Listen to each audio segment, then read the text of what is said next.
สมมติบอกหน่อยนะสังคำตัวต้องเลยสัปดาห์นู้น Im phuyên ปอสมมติบอกนะตัวนี้บอกว่าอย่าง hô hạ นกนะรู้จักมั้ยจ้านกกับนกอะไรกันนกแก้วแล้วก็นกเขียวนั่นน่ะนะมือก็นกเขียวนั่นน่ะ lúc chiều nay bên bán lúc chiều nè tao cũng ไทยของนกแก้วนกเขียวนั่นเก็บเห็ดอันนี้ก็บอกว่าเก็บเห็ดนั่นน่ะเก็บก็บอกว่าเก็บเห็ดก็บอกว่าเห็บนะเห็ดนี่บอกเห็บกำไตไทยของเห็ดนี่นะทอดแหเนี่ยอันนี้หวานต้องรู้จักมันเป็นกับหวานปลาน่ะหวานเหมือเขาว่าน้องเหนะ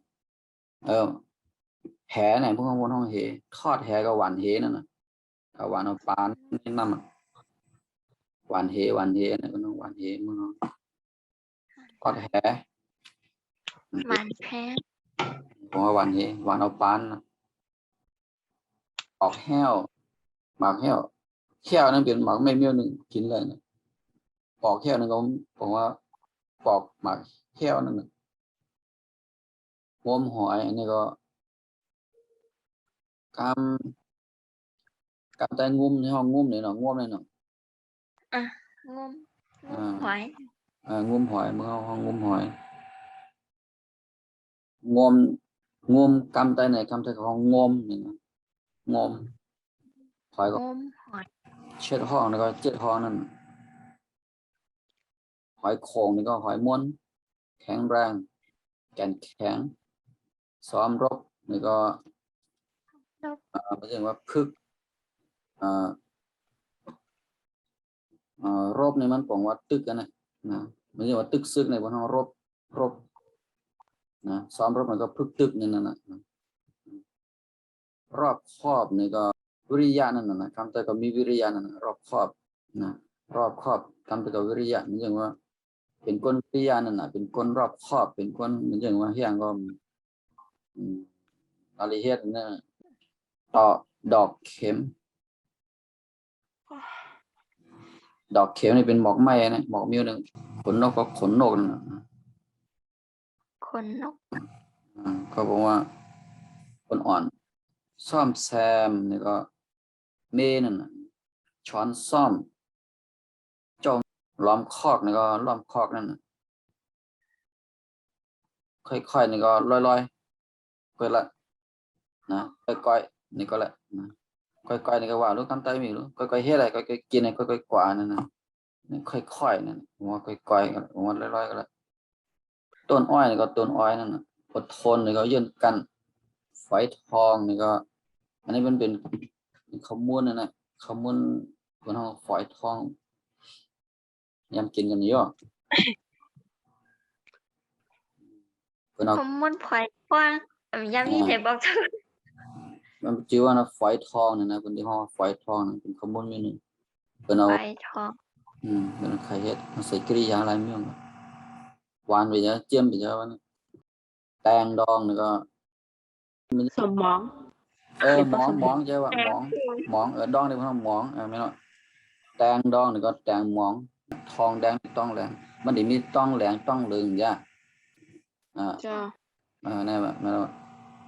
แสงแดดนี่ก็แสงแดดนั่นคำใจใจดอเด็กคำใจใจละก็เบิ่งกันดีดอเด็กเก่งกันมันเป็นเสียงยักษ์เหมือนกันนะแสงแดดมดแดงนี่ก็มดแหลงนั่นนะแมงป่องอันนี้หัวจักเยอะใช่ครับแมงป่องหัวจัก mang con nhầm nè thôi ใช่ป่ะแมงป่องนี่เป็นแมงกลแงม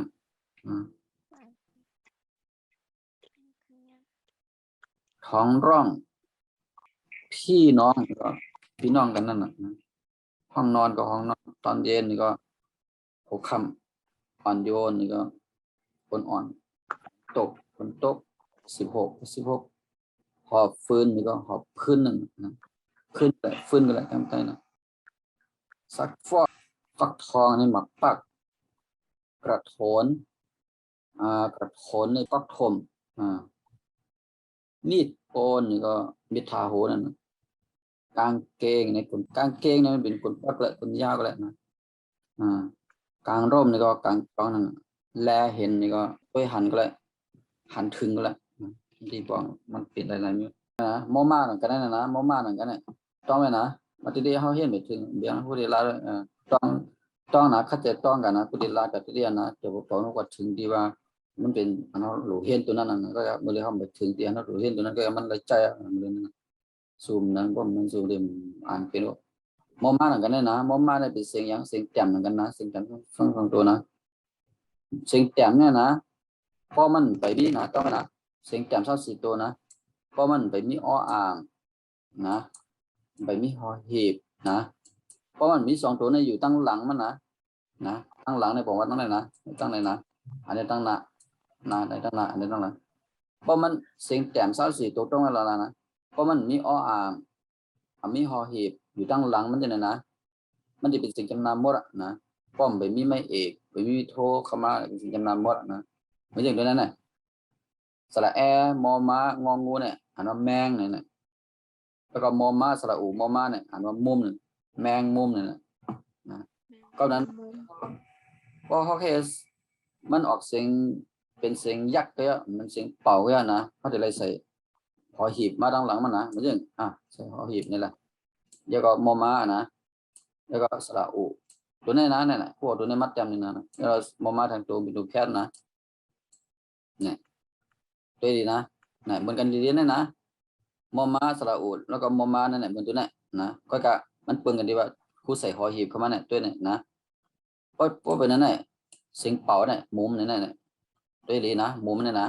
หอหีบมอม้าสระอูแล้วก็มอม้าเป็นตัวแคบเนี่ยอ่านว่ามุมก็กะว่าเป็นตัวนั้นแหละตัวนั้นนะจำนี่ดีนะมอม้าสระอูแล้วก็มอม้าเนี่ยก็กระนายกันเนี่ยเป็นสิ่งจำนาเนี่ยมุมอันนี้อ่านว่ามุมนะก็มีหอหีบมาว่างอยู่ตั้งหลังอย่างนั้นนะทีนั้นนะอ่านว่าอันนี้อ่านว่ามุมนั่นนะต้องไว้แล้วนะเสียงแจ่มเศร้าสี่ตัวเนี่ยก็มีอ้ออ่างก็เยอะมีหอหีบก็เยอะมาอยู่ตั้งหลังเนี่ยเสียงมันจะเป็นป้อบางตัวก็จะเป็นเสียงเป่าบางตัวก็เป็นเสียงยักษ์ปกตินั่นแหละเป็นเสียงเป่ามุมนั่นนะหอหีบมอมาสระอูมออ่านว่ามุมนะต้องเสียงแจ่มเศร้าสี่ตัวนะเพราะว่ามีอ้ออ่างมีหอหีบอยู่ตั้งหลังน่ะที่นั่นน่ะมันจะเป็นสิ่งจำนาหมดนะป้อมมีไม่เอกมีไม่โทเข้ามานะก้อยกะสิ่งจำเศร้าสี่ตัวนี่ก็อย่างนั้นนะเพราะว่ามีอ้ออ่างนะมีอ้ออ่างก็เยอะมีหอหีบก็เยอะมาวางอยู่ตั้งหลังนั่นน่ะที่นั่นน่ะที่นั่นน่ะนะมันจะเป็นในสองเสียงนะป้อมไปมีไม่เอกมีไม่โทหนึ่งจะเลยเป็นเสียงเป่านะเหมือนอย่างเดียวนั้นน่ะหอหีบสระมอมาสระอุมอมาอ่านว่ามุมนั่นน่ะที่นั่นน่ะนะหนึ่งนะเป็นในเสียงเป่าสองมันจะเป็นในเสียงยักษ์นะมันจะเป็นเสียงยักษ์เนี่ยเป็นเสียงเป่าเนี่ยมันอยู่ที่ว่ามาเอาตัวเมตัวอะไรมาเป็นตัวแพทมันนะนั่นแหละหอหีบมอมาสระอุมอมาเนี่ยเป็นมุมเนี่ยเป็นตัวเป่านะอะไรเป็นตัวยักษ์นะอันนี้ไว้ก่อนนะการนั่งเอาการนั่งก่อนคำดีนี่แค่กวางนะถูกต้องนั่นก่อน ต้องสับแรงตัวตองก็เสียงแจ่มเท่าสี่ตัวเนี่ยป้อมไปมีอ้ออ่างไปมีหอหีบอยู่ตั้งหลังที่ออกเสียงว่าเหรอ เสียงจำนา นั่นแหละออกเสียงจำนานนะป้อมมีไม่เอกไม่โทเข้ามาก็กะป้อมมีอ้ออ่างมีหอหีบอยู่ตั้งหลังวะเนาะที่ออกเสียงลายเมียวผู้บอกว่าอะไรสองเมียวนะหนึ่งเมียวที่หนึ่งออกเสียงว่าเหรอ เสียงเป่า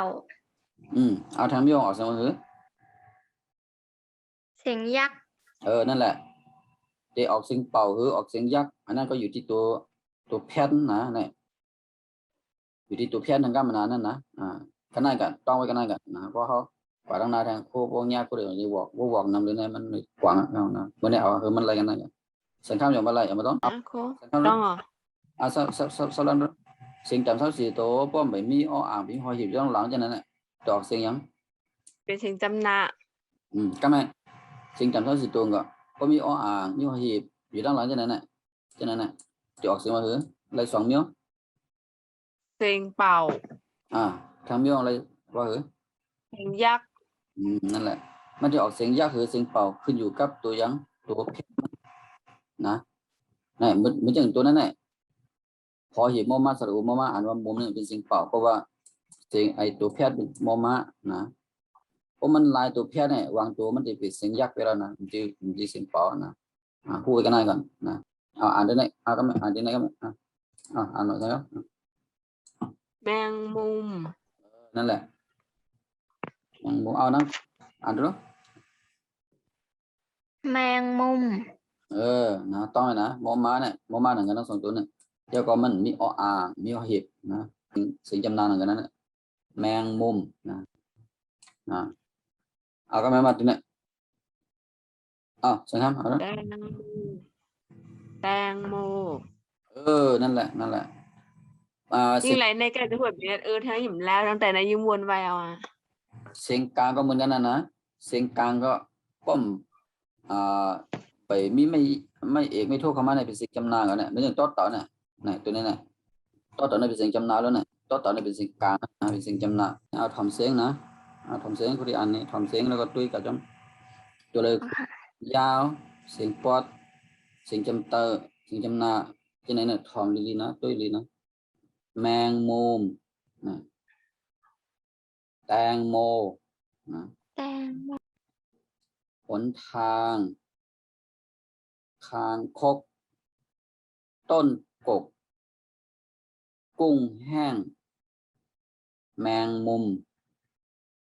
โม่แป้งแตงโมส้มโอสะเอว11 17กระจกแกงจืด7 วันปีวอกข้าวตอกข้าวต้มตะโพกพบปะกระบอกกระรอกชะลอมโรงนาน้องสาวกระสอบเซ็นชื่อเด็กชายกระชอนน้องชายเช็ดมือรับมีดแมงดาเย็บผ้าตัดผมมีดพัดลมเข็มขัดตัดเล็บโรงสีปีมะเสงสับปะรดปีมะโรงก็ไม่บริษัทแรงนี้ที่ป้องนะแมงมุมก็แตงโมอันนี้ก็เป็นห้องแตงแตงตำปู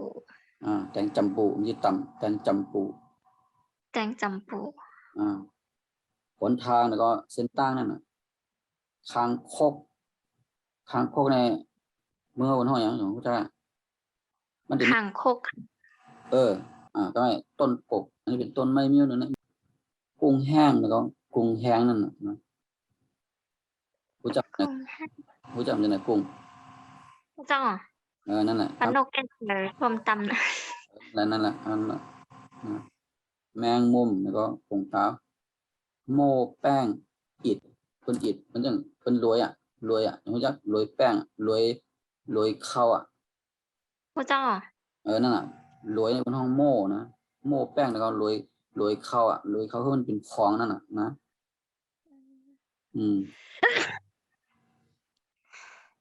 แตงโมอันนั้นก็เป็นอันเดียวกันส้มโอเนี่ยหมักโอนะสะเอลแอลนั่นน่ะสะเอลก็แอลนั่นน่ะผู้จำได้แอลพระเจ้าเนี่ยคำไทยของสะเอล11 ก็11นั่นน่ะ17 ก็17กระจกเนี่ยกระจกเนี่ยอย่างเขาจะ พระเจ้า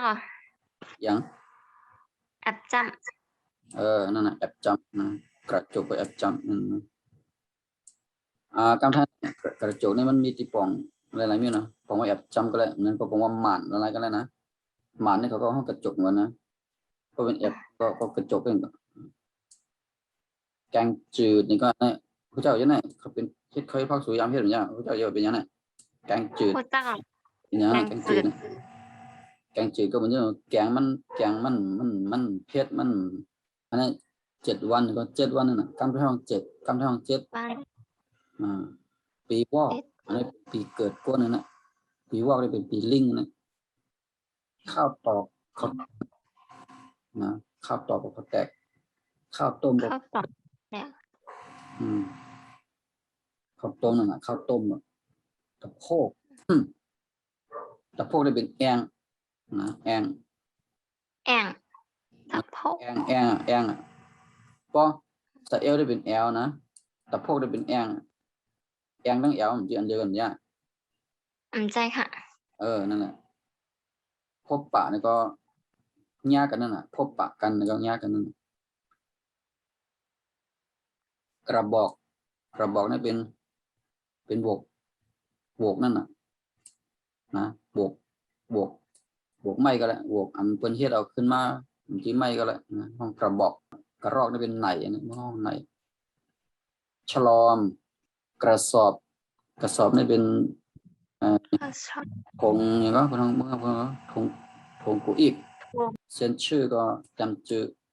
เด็กชายนี่ก็อ่อนใจนั่นน่ะก็อ่อนใจนั่นน่ะเด็กหญิงก็อ่อนยิงนั่นน่ะอ่อนยิงนั่นน่ะกระชอนน้องชายก็น้องชายเช็ดมือก็เช็ดมือรับมีดก็รับมีดนั่นน่ะรับมีดรับผ้าแมงดาเนี่ยเย็บผ้าก็เย็บผ้าน่ะตัดผมก็แคทขนหัวมีดพับก็มีดตบนั่นน่ะมีดมันตบเลยพัดลมกับปังกาลมนั่นน่ะเข็มขัดนี่ก็ อ๋อสายแก๊ป สายแก๊สเข็มขัดนี่เป็นสายแก๊สตัดเล็บก็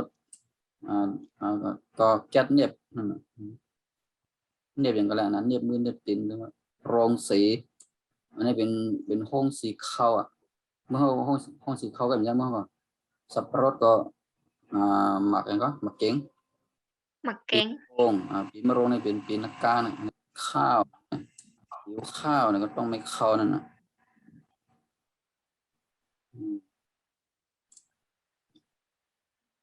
มีอย่างที่ทำเนี่ย ทำใบบ่นออกสักคน